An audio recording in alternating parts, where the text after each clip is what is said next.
welcome back to this mini-series Teaching Tarot. So today's card that we'll be focusing on is the High Priestess. The High Priestess is the third card in the Major Arcana, and it's card number 2. For those of you who are interested in learning more about tarot and the entire tarot deck, I would recommend watching the other 3 videos that I made before this one, which discusses the foundation of tarot, the Fool, and the Magician. For those of you who are just stopping by to get a little bit more insight on the High Priestess specifically, you can continue watching.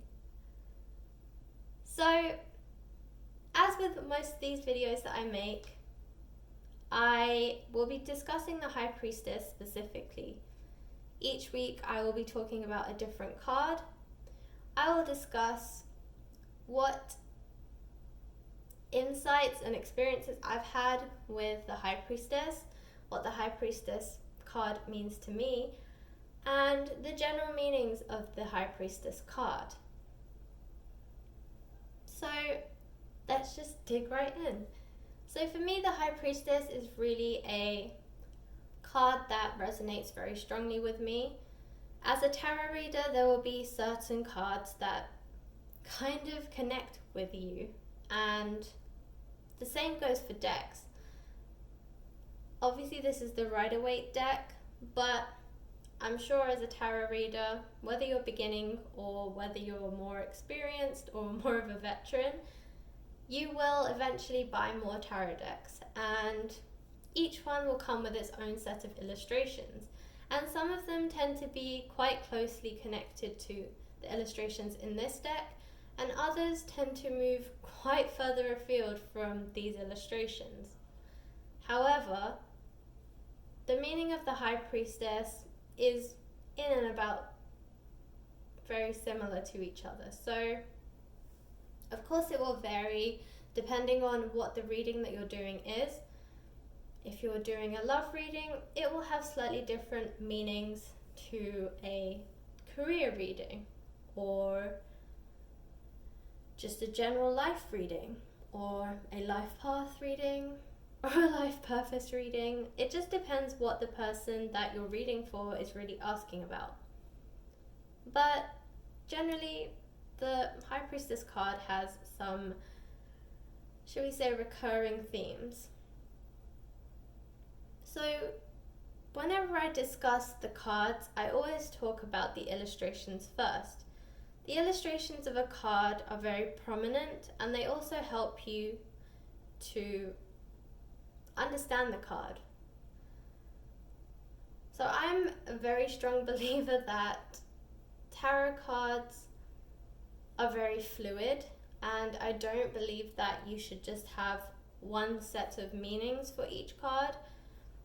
When you're reading, sometimes other influences, other messages will come through, and it's best to take those because they're coming through for a reason. So although you understand a card to have certain themes, that doesn't mean that that's the only things that they can mean. So when you are a tarot reader, you have to be a little bit mutable. You have to be fluid, and you have to be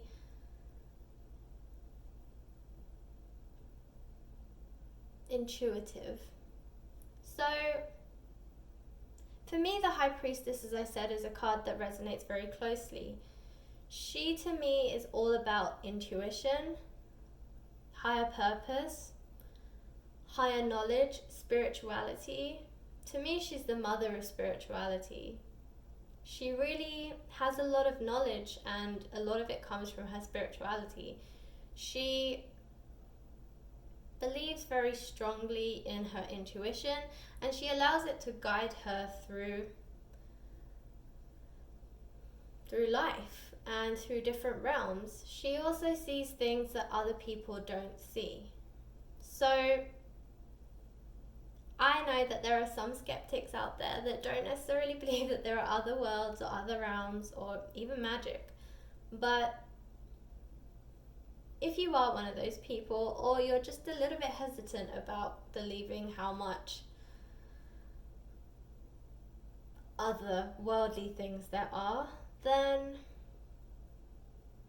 perhaps consider this. Even in science, there are things that happen that we can't see. So there are particles, atoms, vibrations, chemical reactions, sound waves, light waves, and just so many other things that we can't actually see. There are a lot of laws of physics that we actually can't see with the naked eye. There are colors that you and I see differently. Yes, we can agree that the plant over there is green, but honestly, we probably see 2 shades of green. So there are so many different things that we see in the world that someone else doesn't see. People see things differently, but because you cannot see the shade of green that I'm looking at compared to you, but we agree that it's green, we don't really question it any further. Yeah, the plant's green, the sky is blue, the water is blue, and we just accept that. But if we delved a little bit deeper, we'd probably realize that we're looking at 2 different shades of blue, green, yellow, red, pink, orange, and you get what I mean. So, as I said, for those of you who are a little bit skeptical about otherworldly things, just remember, not everything that you know to be true, because science is pretty fact-based, not everything that you know to be true can be seen.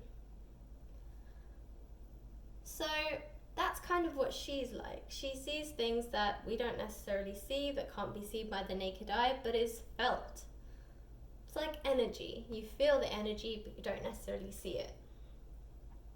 So that's why I really like the High Priestess. Also, she's very in tune with her intuition. Now, her ruling planet is the moon, and you can see down here, there is a crescent moon. Also, you can see that her crown is also the triple goddess sign. So for those of you who are familiar with moon phases, you'll know what this means. But for those of you who don't really know much about moon phases or haven't really taken an interest in it too much, the triple goddess is the 3 goddesses of the moon. So in different phases of the moon,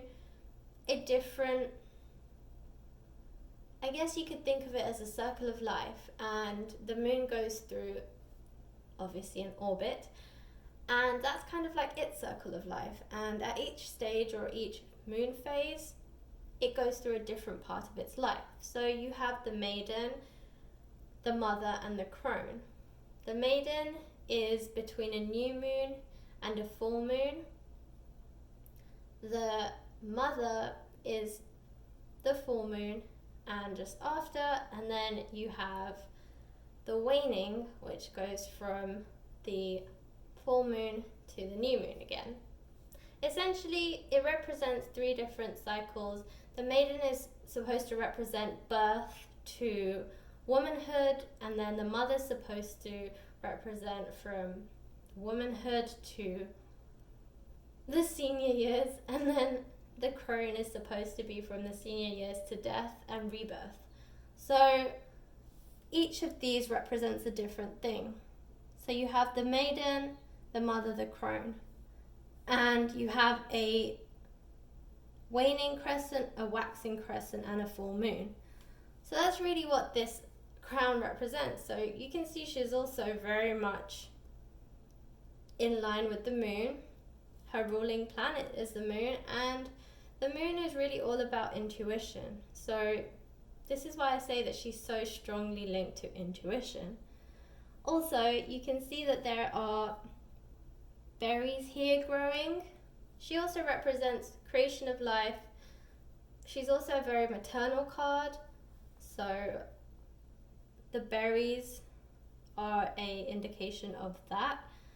And the fact that she's wearing blue is also no coincidence. Blue, it represents 2 things here.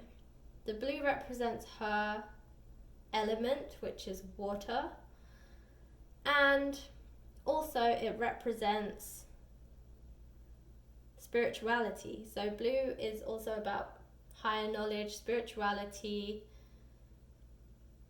knowledge of other worlds, a higher power, and just having know-how and having knowledge about things that are not obvious.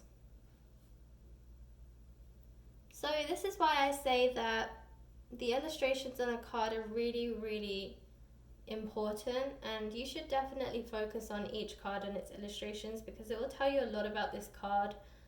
Even if you don't necessarily know the themes of this card, they kind of come out in the pictures anyway. So if you look at the pictures and you kind of understand what the different illustrations and themes mean, you can pretty much remember them just by seeing the pictures on here and making the connections. So the general meanings of the High Priestess are spiritual insight, hidden talents, intuition, mystery, and hidden truths. Now, if you're a tarot reader that reads in the reverse, then the reverse meaning is secrets, withheld information, and lack of personal harmony. She also indicates maternal influence, as I mentioned, starting a new family, creation of life, romance, art, or a new business. So as I said, when you're reading, sometimes you will be doing a career reading, so maternity might not be such a strong focal point there, but it does also represent new business. And when you're thinking of maternity and just maternal influence, think about those things, about how you as a manager could be more empathetic, sympathetic, how you could increase your EQ, how you can be more emotionally in tune with your employees, that kind of thing. So that is the High Priestess. I hope that helped you gain a little bit more insight on this wonderful card and this wonderful lady. Next up, we have the Empress, another formidable female energy, and she also has a lot of power and packs a punch. So we will be discussing her next Friday. So I hope that this helps you, and as I said, if you haven't already checked out the other 3 videos in this series, definitely take a watch. They are worth it, and their story will continue to grow and you will understand it in a more chronological order. Okay, that's our video for today. Thanks for watching.